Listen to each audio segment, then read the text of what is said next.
ഓം ശ്രീ സായിരാം. ഭഗവാന്റെ പാതാരവിന്ദങ്ങളിൽ സാഷ്ടാംഗം നമസ്കരിച്ചുകൊണ്ട് എല്ലാവർക്കും സ്വാഗതം. രാമകഥ രസവാഹിനി അധ്യായ സംഗ്രഹം ഭാഗം 30 അധ്യായം 30. പട്ടാഭിഷേകം. സീതാരാമന്മാരെയും ലക്ഷ്മണനെയും അവരുടെ സുഹൃത്തുക്കളെയും സ്വീകരിച്ച ഭരത ശത്രുഘ്നന്മാർ അവരെ ഘോഷയാത്രയായി അയോധ്യയിലേക്ക് സ്വാഗതം ചെയ്തു. അയോധ്യാവാസികളുടെയും രാജകുടുംബാംഗങ്ങളുടെയും ആകാംക്ഷാഭരിതമായ 14 വർഷത്തെ കാത്തിരിപ്പിന് അങ്ങനെ വിരാമമായി. നിരാശയിൽ നിന്നും ആനന്ദത്തിലേക്കും പ്രതീക്ഷയിലേക്കും അയോധ്യ ഉണർന്നു. രാജ്യം ഒന്നടങ്കം കാത്തിരുന്ന ശ്രീരാമൻ്റെ കിരീടധാരണത്തിന് തീയതി കുലഗുരുവായ വസിഷ്ഠ മഹർഷി പ്രഖ്യാപിച്ചു. വേദങ്ങൾ ആധികാരികമായി ആജ്ഞാപിക്കുന്ന രീതിയിൽ നടത്തപ്പെടുന്ന കിരീടധാരണത്തിൻ്റെ ആഘോഷങ്ങളിൽ പങ്കെടുക്കുന്നതിനായി എല്ലാ പണ്ഡിതന്മാരെയും പുരോഹിതന്മാരെയും അദ്ദേഹം ക്ഷണിച്ചു. ഇപ്രകാരം ആഘോഷിക്കപ്പെടുന്ന കിരീടധാരണം ലോകത്തിൽ ശാന്തിയും ക്ഷേമവും പ്രദാനം ചെയ്യുമെന്ന് എല്ലാവരും അഭിപ്രായപ്പെട്ടു. സുമന്ത്രരുടെ ആജ്ഞ അനുസരിച്ച് എല്ലാ സേനാ വിഭാഗങ്ങളും ഉജ്ജ്വലമായി അണിഞ്ഞൊരുങ്ങി. പൗരാവലി ഏറ്റവും സുന്ദരമായി അയോധ്യ നഗരിയെ അണിയിച്ചൊരുക്കി. തന്നെ അനുഗമിച്ച എല്ലാവർക്കും സുഖമായി താമസിക്കുന്നതിനുള്ള സൗകര്യങ്ങൾ ഏർപ്പാടുകൾ ചെയ്യണമെന്ന് രാമൻ്റെ ആജ്ഞ അനുസരിച്ച് ഭരതൻ അതെല്ലാം ശരിയാമണ്ണം തയ്യാറാക്കി. ഭരതൻ വർഷങ്ങളായി ശ്രദ്ധിക്കാതെ ഇരുന്ന ജട പിടിച്ച തലമുടി ശ്രീരാമൻ സ്വയം മുറിച്ച് കോതി മിനുക്കി ഒടുക്കി കൊടുത്തു. ഭരതൻ്റെ സ്നാനത്തിന് 3 സഹോദരന്മാരും ഒരുമിച്ചാണ് ജലം ഒഴിച്ചു കൊടുത്തത്. അനുപമമായ സഹോദര സ്നേഹത്തിൻ്റെയും കരുതലിൻ്റെയും ത്യാഗത്തിൻ്റെയും സന്ദേശമാണ് ഓരോ വാക്കിലൂടെയും പ്രവൃത്തിയിലൂടെയും ശ്രീരാമനും സഹോദരന്മാരും ലോകത്തിന് നൽകിയത്. രാജമാതാക്കൾ സീതാദേവിയെ മഹാലക്ഷ്മിയെ പോലെ അണിയിച്ചൊരുക്കി യഥോചിതം രാജകീയമായ വേഷഭൂഷാദികൾ അണിഞ്ഞ ശ്രീരാമൻ്റെ വാമഭാഗത്ത് സീതാദേവി ഉപവിഷ്ടയായി. സീതാരാമന്മാരുടെ സംയോഗം എല്ലാ ഹൃദയങ്ങളെയും ആനന്ദഭരിതമാക്കി. ഭഗവാൻ ശ്രീമൻ നാരായണനും മഹാലക്ഷ്മിയും തന്നെയാണ് അവർ എന്നറിഞ്ഞ് അവരെല്ലാവരും സ്വയം മറന്നു. ഈ ദൃശ്യം കണ്ട വസിഷ്ഠ മഹർഷി താൻ സൂര്യവംശത്തിൻ്റെ കുലഗുരുവായി തീരുവാനും അതിനുവേണ്ടി കാത്തിരുന്ന ലക്ഷ്യം സഫലമായതിൽ കൃതാർത്ഥനായി. രത്നഖചിതമായ സൂര്യതേജസ്സുള്ള സിംഹാസനം അവിടെ സ്ഥാപിക്കപ്പെട്ടു.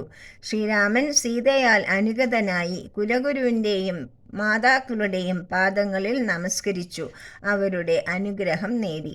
മന്ത്രിമാരുടെയും പൗരാവലി അടങ്ങുന്ന മഹാസദസ്സിൻ്റെയും അനുഗ്രഹത്തിനു വേണ്ടി അവരെ വിനയപൂർവ്വം നമസ്കരിച്ചു. സീതാസമേതം ശ്രീരാമൻ സിംഹാസനാരൂഢനായി. വൈശാഖമാസത്തിലെ കൃഷ്ണപക്ഷത്തിലെ സപ്തമി ദിവസമാണ് ശ്രീരാമ പട്ടാഭിഷേകം നടന്നത്. വേദോച്ചാരണങ്ങളാൽ മുഖരിതമായ ആ അന്തരീക്ഷത്തിൽ സദസ്സിൻ്റെയും മറ്റെല്ലാ ഗുണകാംക്ഷികളുടെയും അനുവാദത്തോടുകൂടി കുലഗുരുവായ വസിഷ്ഠ മഹർഷി ചക്രവർത്തിയുടെ അധികാരമുദ്ര ശ്രീരാമൻ്റെ നെറ്റിയിൽ ചുറ്റിക്കെട്ടി. രാമൻ്റെ സഹോദരന്മാർ വെഞ്ചാമരവും വെൺകൊറ്റക്കുടയും പിടിച്ച് സേവകഭാവേന രാമൻ്റെ സിംഹാസനത്തിന് പുറകിൽ നിലയുറപ്പിച്ചു. നിസ്വാർത്ഥരായ സഹോദരന്മാർ ഈയൊരു ദൃശ്യം കാണുന്നതിനായി ത്യാഗോജ്വലമായ തപസ് അനുഷ്ഠിക്കുകയായിരുന്നു. ദേവന്മാർ വിജയവാദ്യം മുഴക്കി. ദേവഗായകരായ ഗന്ധർവന്മാർ സ്തുതിഗീതങ്ങൾ പാടി. രാമൻ്റെ വാനര സുഹൃത്തുക്കളും വിഭീഷണനും യഥോചിതം ആയുധധാരികളായി സിംഹാസനത്തിൻ്റെ 2 ഭാഗത്തും നിലയുറപ്പിച്ചിരുന്നു. ഈ സംഭവത്തിൻ്റെ ഉദാത്തതയിലും ശ്രീരാമൻ്റെ പ്രഭാവത്തിലും 3 ലോകങ്ങളിലും സന്തുഷ്ടി നിറഞ്ഞു. സമുദ്രാധീശനായ വരുണൻ രാവണന് സമ്മാനിച്ചിരുന്ന ഒരു വിശിഷ്ട രത്നഹാരവുമായി വിഭീഷണൻ പ്രവേശിച്ചു. ശ്രീരാമൻ്റെ അനുവാദത്തോടുകൂടി സീതാദേവി അത് വിഭീഷണനിൽ നിന്നും സ്വീകരിച്ചു. അതിൻ്റെ അതുല്യ പ്രഭ കണ്ട് എല്ലാവരും ആശ്ചര്യഭരിതരായി. അത് എന്താണ് ചെയ്യേണ്ടതെന്നറിയുവാനായി സീതാദേവി ശ്രീരാമനെ ചോദ്യഭാവത്തിൽ നോക്കി. തൻ്റെ കാരുണ്യം ഏറ്റവും അർഹിക്കുന്ന ആർക്കാണെന്ന് സീതയ്ക്ക് തോന്നുന്നുവോ അയാൾക്ക് ആ ഹാരം സമ്മാനിച്ചു കൊള്ളുവാൻ ശ്രീരാമൻ പറയുന്നു. സീത ഹനുമാനെ നോക്കി. സീതയുടെ നോട്ടത്തിൻ്റെ കാരുണ്യവും ദയവും കണ്ട ഹനുമാൻ വിനയപൂർവ്വം സീതയുടെ സമീപത്ത് ചെന്ന് ഹാരം സ്വീകരിക്കുന്നു. ശ്രീരാമൻ ഹനുമാൻ ഉജ്ജ്വല കാന്തിയുള്ള ഹാരത്തിലെ ഓരോ മുത്തും കടിച്ച് പൊട്ടിച്ച് നോക്കി നിരാശയോടെ വലിച്ചെറിഞ്ഞു. അത്ഭുതസ്തബ്ധരായി ഈ രംഗം വീക്ഷിച്ചുകൊണ്ടിരുന്ന ആരും തന്നെ ഹനുമാനെ തടസ്സപ്പെടുത്തുകയോ കുറ്റപ്പെടുത്തുകയോ ചെയ്തില്ല, അധിക്ഷേപിക്കുകയും ചെയ്തില്ല.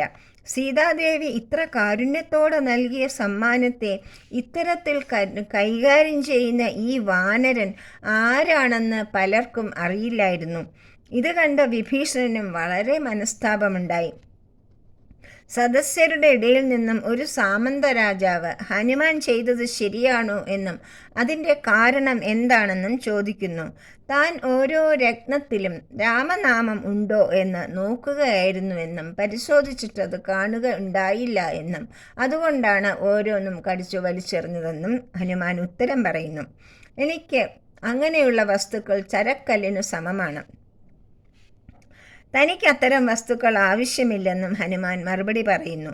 രാമനാമം ഇല്ലാത്തതൊന്നും താങ്കൾ ധരിക്കില്ലെങ്കിൽ ഈ ശരീരം വഹിച്ചുകൊണ്ട് നടക്കുന്നത് എങ്ങനെയാണ് എന്ന് ആ സാമന്ത രാജാവ് ഹനുമാനോട് ചോദിക്കുന്നു. അതിൽ രാമമുണ്ടോ? നിങ്ങളുടെ ശരീരത്തിൽ രാമനാമമുണ്ടെന്ന് തെളിയിച്ചു തരാമോ എന്ന് വെല്ലുവിളിക്കുന്നു. പൊട്ടിച്ചിരിച്ചുകൊണ്ട് ഹനുമാൻ തൻ്റെ കൈത്തണ്ടയിലെ ഒരു ചെറിയ രോമം പറിച്ച് രാജാവിൻ്റെ ചെവിയുടെ സമീപത്ത് പിടിച്ചുകൊടുത്തു. ആ രോമത്തിൽ നിന്നും രാമനാമം മുഴങ്ങുന്നത് കേട്ട് അത്ഭുതാധീനനായ ആ സാമന്ത രാജാവ് ഹനുമാന്റെ കാൽക്കൽ വീണ് മാപ്പിരുന്നു. ഹനുമാന്റെ അടിമുടി ഓരോ രോമകൂപത്തിലും രാമനാമം നിറഞ്ഞു നിൽക്കുകയാണ് എന്നാണ് ഇതിൽ നിന്നും എല്ലാവർക്കും വ്യക്തമായത്. ശ്രീരാമൻ ഹനുമാനെ തൻ്റെ സമീപത്തേക്ക് വിളിച്ച് ആലിംഗനം ചെയ്തു. ഹനുമാന് നൽകാൻ അർഹമായ ഒരു സമ്മാനം തൻ്റെ കൈവശം ഇല്ലാത്തതിനാൽ താൻ തന്നെ സ്വയം ഹനുമാന് നൽകുന്നുവെന്ന് ശ്രീരാമൻ കാരുണ്യത്തോടെ പറഞ്ഞു.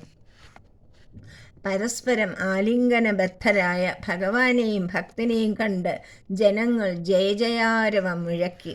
അയോധ്യാവാസികൾക്കെല്ലാം ധാരാളം സമ്മാനങ്ങൾ നൽകപ്പെട്ടു. വിഭീഷണനും വാനരവീരന്മാരും രാമനെ സേവിച്ചുകൊണ്ട് 6 മാസക്കാലം അയോധ്യയിൽ തലസ്ഥാന നഗരിയിൽ താമസിച്ചു.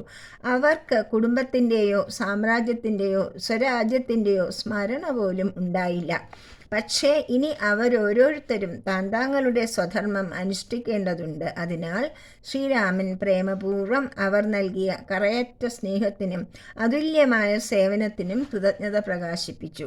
അവരെല്ലാവരും തനിക്കെന്നും പ്രിയപ്പെട്ടവരായിരിക്കുമെന്നും താൻ അവരോടൊപ്പം എല്ലായ്പ്പോഴും ഉണ്ടാകുമെന്നും അവരെ സംരക്ഷിച്ചുകൊണ്ട് ഇരിക്കുമെന്നും ശ്രീരാമൻ ഉറപ്പ് നൽകി. രാമപാദങ്ങളിൽ നമസ്കരിച്ചുകൊണ്ട് അവർ ഹൃദയവേദനയോടെ അവരെല്ലാവരും വിടനാങ്ങി. അവർക്കെല്ലാവർക്കും അതുല്യമായ പല ഉപദേശങ്ങളും ശ്രീരാമൻ നൽകുന്നു.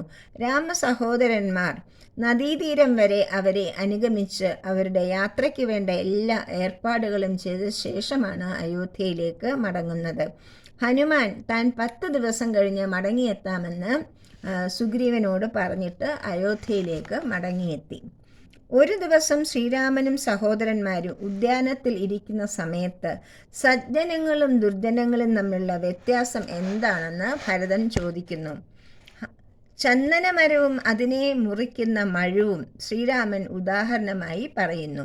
ദുർജനസമമായ മഴു തന്നെ വെട്ടിമുറിക്കുമ്പോഴും സജ്ജനസമനായ ചന്ദനമരം മഴുവിനെ കൂടി തൻ്റെ സുഗന്ധം നൽകി അനുഗ്രഹിക്കുന്നു. ദുർജനങ്ങൾ സജ്ജനങ്ങൾക്ക് കഷ്ടപ്പാട് വരുത്തുന്നു. എന്നാലും സജ്ജനങ്ങൾ ദുർജനങ്ങളും നല്ലവരായി വരണം എന്ന് വരുന്നുകൊണ്ട് അവർക്കും നല്ലത് വരണമെന്ന് മാത്രമേ ആഗ്രഹിക്കുകയുള്ളൂ. അതുകൊണ്ട് തന്നെ സജ്ജനങ്ങൾ എപ്പോഴും ശാശ്വതമായ ആനന്ദം അനുഭവിക്കുന്നു. ദുർജനങ്ങളാകട്ടെ പുറമേക്ക് സന്തുഷ്ടരായി കാണപ്പെടുന്നുണ്ടെങ്കിലും ദുഃഖവും അസംതൃപ്തിയും അനുഭവിക്കുന്ന അവർ അവർ അവർ ഏതു സമയവും ദുഃഖവും അസംതൃപ്തിയും അനുഭവിച്ചു കൊണ്ടിരിക്കുന്നു. സജ്ജനങ്ങൾ ജ്ഞാനികളും വിജ്ഞാനികളും ആയിരിക്കും. അവർ എല്ലാവരെയും സമഭാവനയോടുകൂടി വീക്ഷിക്കുന്നവരായിരിക്കും. ഇന്ദ്രിയ സുഖങ്ങൾക്ക് അവർ വശംവദരാവുകയില്ല. സരളഹൃദയരും ത്യാഗശീലമുള്ളവരും ആയിരിക്കും. അവരുടെ ചിന്ത, വാക്ക്, പ്രവൃത്തികൾ എന്നിവയിൽ ശുദ്ധിയുണ്ടാകും. അതിന് ഏകോപനം ഉണ്ടായിരിക്കും. അവർ സേവന തൽപരായിരിക്കും. അവമതിയോ ബഹുമതിയോ അവരെ ബാധിക്കുന്നില്ല. അവർ രണ്ടും ഒരുപോലെ സ്വീകരിക്കുന്നു. നിസ്വാർത്ഥരായി സ്ഫുടവും ശുദ്ധവുമായ കർമ്മങ്ങൾ ചെയ്യുന്നവരായിരിക്കും സജ്ജനങ്ങൾ. അവരുടെ ഹൃദയം ശീതളവും പ്രസന്നവും കരുണാപൂർണവും ആയിരിക്കും. ദുർജനങ്ങളാകട്ടെ ഷഡ്വൈരികളായ കാമ, ക്രോധ, ലോഭ, മോഹ, മത, മാത്സര്യ ആദികൾക്ക് പാത്രീഭൂതരായിരിക്കും. അന്യരുടെ ക്ഷേമം അവർക്ക് അസഹനീയമായിരിക്കും. അവർ ശിലാഹൃദയമുള്ളവരും നീചരുമായിരിക്കും. അവർ അഹന്തയും അധമവികാരങ്ങളും പരിപോഷിപ്പിക്കുന്നു. അവർക്ക് ഈശ്വരനോടോ മാതാപിതാക്കളോടോ ആദരവുണ്ടായിരിക്കുകയില്ല. വികലമായ ബുദ്ധിയും പരപീഡനവും അവരുടെ സ്വഭാവമാണ്. ദുർജന സംസർഗം ദുഃഖമുണ്ടാക്കുന്നതാണ്. അതിനാൽ അത് തീർത്തും വർജിക്കേണ്ടതാണ്. ദ്വൈതബുദ്ധിയില്ലാത്ത, ഫലകാംക്ഷയില്ലാത്ത കർമ്മങ്ങൾ അനുഷ്ഠിക്കുന്നതായാൽ ജ്ഞാനം ഉണ്ടാകും. ഭക്തിയും ശരണാഗതിയും വർദ്ധിക്കും. അതുകൊണ്ട് നന്മ തിന്മകൾ തിരിച്ചറിഞ്ഞ് നന്മയുള്ളവരായി ജീവിക്കുവാനായി ശ്രീരാമൻ എല്ലാവരെയും ഉപദേശിക്കുന്നു. ഒരു ദിവസം അയോധ്യയിലെ പൗരന്മാരും കുലഗുരുവും ബ്രാഹ്മണരും മറ്റുള്ളവരും രാജധാനിയിൽ സമ്മേളിക്കണമെന്ന് ശ്രീരാമൻ അഭിലഷിച്ചു. താൻ രാജാധികാരം പ്രദർശിപ്പിക്കുവാനല്ല ഈ സമ്മേളനം വിളിച്ചു കൂട്ടുന്നതെന്നും താൻ നിർദ്ദേശിക്കുന്ന മാർഗങ്ങൾ സ്വീകരിക്കുന്നവരാണ് തൻ്റെ പ്രിയപ്പെട്ടവരെന്നും ശ്രീരാമൻ പറയുന്നു. ശ്രീരാമൻ എല്ലാവർക്കും ഉപദേശം നൽകുന്നു. മനുഷ്യജന്മം അതിശ്രേഷ്ഠവും ദുർലഭവുമാണ്. അതിനാൽ നശ്വരമായ ഇന്ദ്രിയ സുഖങ്ങൾക്ക് വേണ്ടി അത് ഉപയോഗിക്കരുത്. എല്ലാവരുടെയും ഉള്ളിൽ ആത്മാവായി ഈശ്വരൻ വസിക്കുന്നു. എല്ലാവർക്കും നൽകുന്ന സേവനം ഈശ്വര സേവനം തന്നെയാണ്. എല്ലാ കർമ്മങ്ങളും ഈശ്വരാരാധനയായി ചെയ്യണം. ഈശ്വരനിലേക്കും ആത്മസാക്ഷാത്കാരത്തിലേക്കും നയിക്കുന്ന സുഗമമായ മാർഗം ഭക്തിമാർഗമാണ്. ജ്ഞാനമാർഗത്തിന് മനോനിഗ്രഹം അനിവാര്യമാണ്. ഭക്തിക്ക് തുല്യമായി ഒന്നുമില്ല. ഭക്തി സ്വതന്ത്രമാണ്. അത് ആനന്ദവും സുഖവും പ്രദാനം ചെയ്യും. സത്സംഗത്തിലൂടെ മാത്രമേ ഭക്തിമാർഗത്തിൽ പുരോഗതി കൈവരിക്കുവാനാവുകയുള്ളൂ. ശിവനും കേശവനും ഒന്ന് തന്നെയാണ്. ഈശ്വരൻ ഒന്നേയുള്ളൂ. നാമവും രൂപവും മാത്രമാണ് വ്യത്യസ്തമാണെന്ന് തോന്നിപ്പിക്കുന്നത്. ദിവ്യാത്മാവ് എല്ലാവരിലും തുല്യമായി പ്രകാശിക്കുന്നു. ശ്രീരാമൻ്റെ ഉപദേശം എല്ലാവരെയും ഒരുപോലെ തൃപ്തരാക്കി. അവർ രാമനോട് തങ്ങളുടെ സ്നേഹവും കൃതജ്ഞതയും പ്രകടിപ്പിക്കുന്നു. അതിനുശേഷം അവർ സ്വഭവനങ്ങളിലേക്ക് മടങ്ങിപ്പോയി. ശ്രീരാമൻ്റെ ധർമ്മനിഷ്ഠ കൊണ്ട് രാജ്യത്ത് ക്ഷേമവും ഐശ്വര്യവും കളിയാടി. രാമൻ അനേകം അശ്വമേധയാഗങ്ങൾ ചെയ്തു. പ്രജാതൽപരനായ രാമൻ്റെ ഒപ്പം പ്രജാവത്സലയായ സീതയും ജനങ്ങളെ ധർമ്മമാർഗത്തിൽ നിർത്തുന്നതിൽ തൽപരയായിരുന്നു. ശാരീരികമായ രോഗങ്ങളോ മാനസികമായ ഉത്കണ്ഠകളോ ജനങ്ങളെ ആരെയും തന്നെ ബാധിച്ചില്ല. വൈദിക വിധിപ്രകാരം സമൂഹത്തിൽ അവകാശങ്ങളും ചുമതലകളും എല്ലാവരും പ്രാവർത്തികമാക്കി. സത്യനിഷ്ഠയും ഭക്തിയും പാപഭയവും ജനങ്ങളെ സൽഗുണസമ്പന്നരാക്കി. സപ്തദ്വീപുകളിലും ശ്രീരാമൻ്റെ ഏകഛത്രാധിപത്യത്തിൻ്റെ കീഴിലായിരുന്നു. എല്ലായിടത്തും ശാന്തിയും സമത്വവും സമാധാനവും നടമാടി. സമൂഹ നന്മയ്ക്കു വേണ്ടി ധാരാളം പരിഷ്കാരങ്ങൾ സാമ്രാജ്യത്തിൽ ഉടനീളം നടപ്പിലാക്കി. അയോധ്യ നഗരി സ്വർഗത്തെക്കാളും സുന്ദരമായിരുന്നു.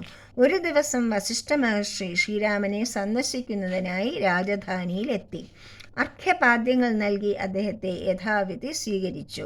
കുലഗുരു, പുരോഹിതൻ എന്ന പദവികളൊക്കെ ഉദ്യോഗം പോലെ ആയതിനാൽ രാജ്ഞാവിൻ്റെ ആജ്ഞ പാലിക്കുവാൻ അവർ ബാധ്യസ്ഥരാണ്. അതിനാൽ ഇക്ഷ്വാകു വംശത്തിൻ്റെ കുലഗുരുവാകാൻ ആവശ്യപ്പെട്ടപ്പോൾ താൻ മടിച്ചുവെന്നും തൻ്റെ പിതാവായ ബ്രഹ്മദേവൻ്റെ ഉപദേശം സ്വീകരിച്ചുകൊണ്ടാണ് ഈ പദവി സ്വീകരിച്ചതെന്നും വസിഷ്ഠ മഹർഷി വെളിപ്പെടുത്തുന്നു.